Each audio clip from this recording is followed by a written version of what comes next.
Ja, hi Leute, willkommen zurück auf meinem Kanal MV Live und heute habe ich wieder ein super cooles Video vorbereitet. Es geht um den M3 und um die Bremsleistung. Also ihr kennt das ja bestimmt, wenn ihr jetzt sehr schnell mit dem M3 unterwegs seid, ihr müsst richtig oft in die Eisen gehen, sag ich mal auf der Autobahn, ihr fahrt über 200 oder so und dann zieht einer raus oder so, ihr müsst immer in die Eisen gehen. Oder ihr fahrt viel Landstraße und viele Kurven und dann immer abbremsen vor der Kurve und so und Beschleuniger, dass die Bremsen sehr schnell die Bremswirkung nachlässt. Das nennt man so dieses Fading, sagt man ja dann immer. Wenn du drauf drückst, der Druckpunkt wird immer schwammiger, immer geringer, du musst immer mehr drauf drücken und die Bremsleistung ist nicht mehr so stark vorhanden. Und der Florian hat mir wieder ein super cooles Einbauvideo geschickt. Es geht um diese Ankerbleche. Also diese Ankerbleche, die werden quasi an der Bremsscheibe, dahinter ist so eine Abdeckung, die werden gegen die Originalen ausgetauscht. Und an diesen neuen Ankerblechen sind so Öffnungen mit dran, so ungefähr so groß. Und da dran wird dann Schlauch befestigt und den Schlauch kann man dann vorne zur Frontstoßstange legen. Ja? So dass der Fahrtwind die Bremsen noch besser kühlt. Ihr habt nicht so schnelles Fading, habt ihr dann länger eine gute Bremsleistung. Und ja, ich dachte, das wäre super interessant für uns alle, weil da will ich auch mal überlegen, ob man das nochmal macht, weil das war jetzt nicht so viel großer Aufwand. Ich glaube, Flo, das Video war, was er mir geschickt hat, ich glaube eine Viertelstunde, 20 Minuten, wenn man sich da ganz gut auskennt. Ich habe es ein bisschen geschnitten eben halt für ihn. Und ja, schreibt einfach mal drunter, was ihr davon haltet. Generell, was man bei den Bremsen machen kann, weil viele nehmen auch andere Bremsbeläge, nicht von der ATE, diese Originalen von BMW, sondern es gibt ja diese BMW Performance Bremsbeläge, die sollen ganz gut sein. Und dann habe ich auch mal noch andere gelesen im Internet, welche ganz gut sind. Könnt ihr mal drunter schreiben, ob ihr da irgendwie andere verbaut habt. Weil bei mir zum Beispiel, wo ich mich geärgert habe, ich habe diese Zimmermann-Bremsscheiben. Ich dachte immer früher, Zimmermann wäre so eine geile Sache. So ein geiler Name, so eine gute Marke. Die habe ich mit Paket bekommen, mit Bremsbelägen zusammen, habe das alles verbaut. Ich glaube, letztes Jahr war das. Und so richtig zufrieden mit der Bremsleistung bin ich nicht. Also klar, bremst tut er, aber ist noch Luft nach oben, sage ich mal so. Also schreibt mal drunter, ob ihr andere Bremsen verbaut habt, andere Bremsbeläge vielleicht, mit welchen seid ihr zufrieden, mit welchen nicht. Wofür ratet ihr ab? Und ja, dementsprechend freue ich mich wie immer ein Like, Kommentar auch und Abos auch immer super gerne gesehen. Freue mich immer noch wie ein kleines Kind drüber. Ja, ich habe ja bald die 5000 Abonnenten, es geht steil drauf zu und ich freue mich da immer drüber drauf. Und ja, ich hoffe, ich konnte euch mit dem Video jetzt helfen. Schreibt einfach mal drunter, wie euch das gefällt. Und der Florian guckt auch nochmal, die Ankerbleche kann er selber nicht anbieten, das ist über einen Shop. Und der kriegt da jetzt irgendwie noch 10% für uns alle raus. Das wollte er auch nochmal mir den Code geben.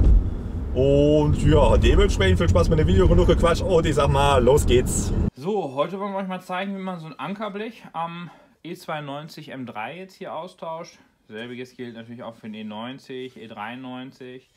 Das Ankerblech sitzt hier hinter der Bremse und ist original ohne Kühlung. Hier haben wir jetzt entsprechend einen Stutzen dran bei dem Alublech und da kommt dann entsprechend ein Schlauch dran, der zum Beispiel vorne dann die Luft aus der Lippe nimmt oder aus woanders im Frontbereich, aus den Gittern. Den Schlauch kann man da eigentlich relativ flexibel irgendwo hinlegen und durch den Fahrtwind geht es dann eben bis zur Bremse und man kühlt die dadurch schon deutlich runter und steigert die Bremsleistung dadurch, dass sie auch nicht überhitzt. Ne? Die Felge haben wir jetzt hier schon mal abgenommen. Um das Ankerblech dann weiter zu montieren, gehen wir hin, müssen wir als erstes die Bremsbacke hier runternehmen. Dafür geht er hin mit dem Schraubenzieher einmal das Blech hier rausmachen, die Feder.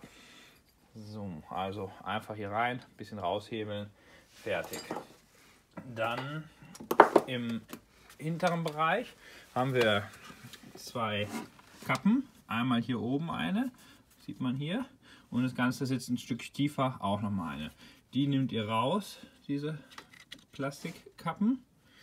Meine Hände sehen schon wieder richtig gut aus. Ein 7er Imbus. Den steckt ihr hier rein.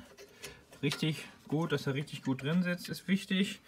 Dann geht ihr hin, lösen das jetzt hier einmal an. Da passt auf die andere Seite. Die andere Seite hat doch gut gepasst. Hier, achso, Moment. Wissen wir auch warum. Schlagen die Lenkung einmal ein bisschen ein. Steckt ihr hier gut drauf. Dann schraubt ihr das los. Dann habt ihr die entsprechend hier lose, sieht man dann schon das gleiche unten. Wichtig immer richtig drauf zu haben, nicht nur so halb. Den letzten Rest kann man immer gut mit der Hand auch machen, da hat man ein besseres Gefühl. Dann sind die beiden Schrauben schon mal los. Geht man hin, jetzt ist die Bremse wieder nicht so eingeschlagen hier, besser als das alte eingeschlagen wäre. So, die Lenkung noch mal ein bisschen nach links eingeschlagen, sieht man das Ganze ein bisschen besser. Hier von der Seite seht ihr die Bremsbeläge, eben den inneren, wo auch der Fühler dran ist, und den äußeren. Dort geht man mit dem Schlitzschraubenzieher hin, ganz leicht, nur hier, da wo auch der Fühler ist, kann man ganz leicht biegen, braucht ihr wirklich nicht viel biegen. Hier werden die Bremsen jetzt eh neu gemacht, aber wenn eure noch in Ordnung sind, schön vorsichtig, dass da nichts passiert. So, und dann habt ihr die ein bisschen zurückgebogen. Und wenn ihr die Schrauben hinten richtig los habt, dann kann man die abnehmen. Müsst ihr schauen, dass ihr die so weit zurückdrückt, dass ihr hier oben dran vorbeikommt. So. Das Ganze befestigt ihr jetzt am besten mit einem Kabelbinder oder so hier oben, dass das nicht runterhängt. Das machen wir jetzt auch mal eben. So, wir haben jetzt die Bremsbacke hier oben einfach ein bisschen aufgehangen mit dem Kabelbinder, dass sie nicht ganz an der Leitung hängt, da nichts passiert. Jetzt müssen wir noch hier den Träger runternehmen. Dazu haben wir von hinten hier und ein bisschen tiefer, sieht man das, ja, hier und hier zwei 18er Schrauben, 18er Schlüssel einfach entsprechend dran, und die Schrauben, so war schon richtig, Nummer 1, Nummer 2. Wenn man die angelöst hat, kann man die auch wieder sehr gut mit der Hand einfach rausnehmen. Wie man ja auch sieht, Bremsscheibe kommt jetzt auch neu. Die hat schon ein bisschen viel Strecke gesehen, haben schon ein paar Hitzerisse drin. Und um das eben auch bei der neuen Scheibe zu verhindern mit diesen Hitzerissen, wollen wir eben diese Kühlung einbauen. So, können wir das Ganze abnehmen. Legen wir es auch gut zur Seite. So, also die beiden Schrauben raus.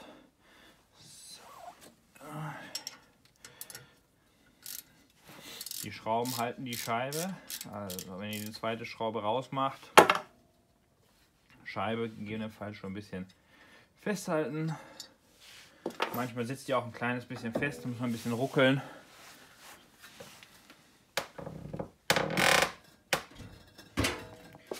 So, hier haben wir jetzt schon unser Ankerblech, wo wir ja eigentlich nur dran wollten, ne? Das schrauben wir jetzt los. Hier haben wir 3 Schrauben, einmal, wo ist er denn? Ach genau, hier unten haben wir eine 10er, hier eine 10er und hier oben eine 10er. Die machen wir jetzt einmal los.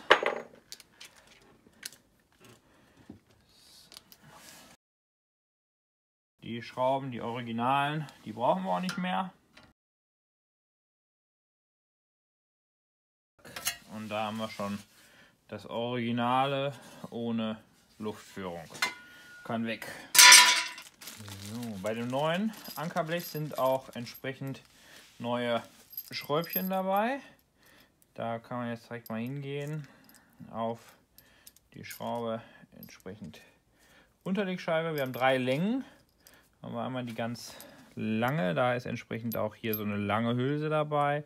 Dann haben wir die mittlere, da gehört die kurze Hülse bei. Und bei der kurzen ist gar keine Hülse bei. Jede Schraube kriegt entsprechend auch ihre Unterlegscheibe drüber. So, dann haben wir das Blech. Ist ein bisschen dreckig geworden schon. Das ja so hier drauf kommt mit dem Luftanschluss eben nach hinten, und dann kann man den Schlauch da sehr schön verlegen. Wir nehmen die längste Schraube mit der langen Hülse. Die Hülse ist dafür da, die Distanz zwischen dem Gewinde hier zu überbrücken. Schraube durch, Hülse durch und hier schon mal festmachen. Auch hier haben wir wieder 10er, ziehen das hier schon mal leicht an. Gut. Ganz unten, die kurze Schraube kommt hier ganz unten rein, die wir vorhin rausgemacht haben. So. Zack. Okay. Und zweite Schraube mit der Hülse.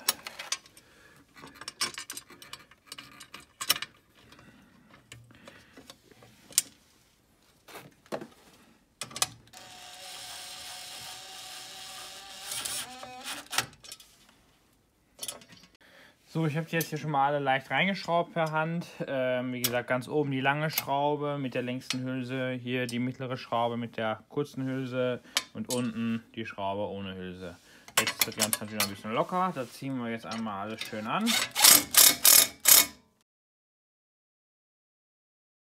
Kontrollieren wir das Ganze einmal. Hier können Sie noch.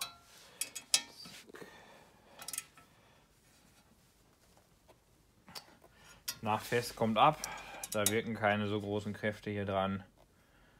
So, da muss man es nicht übertreiben, aber sollte natürlich schon alles fest sein, dass er nicht klappert. So, ja, schon haben wir das neue Ankerblech entsprechend montiert. Zusammenbau entsprechend das Ganze rückwärts. Ne? Wir gehen jetzt hin als erstes wieder die Klammer drauf, dann gleich nachdem wir die Bremsscheibe drauf haben. Bei der Bremsscheibe achtet darauf, dass sie nicht runterfällt. Und dann noch den Schlauch anschließen und nach vorne verlegen. Das war es soweit schon. Viel Spaß und Erfolg beim Einbau.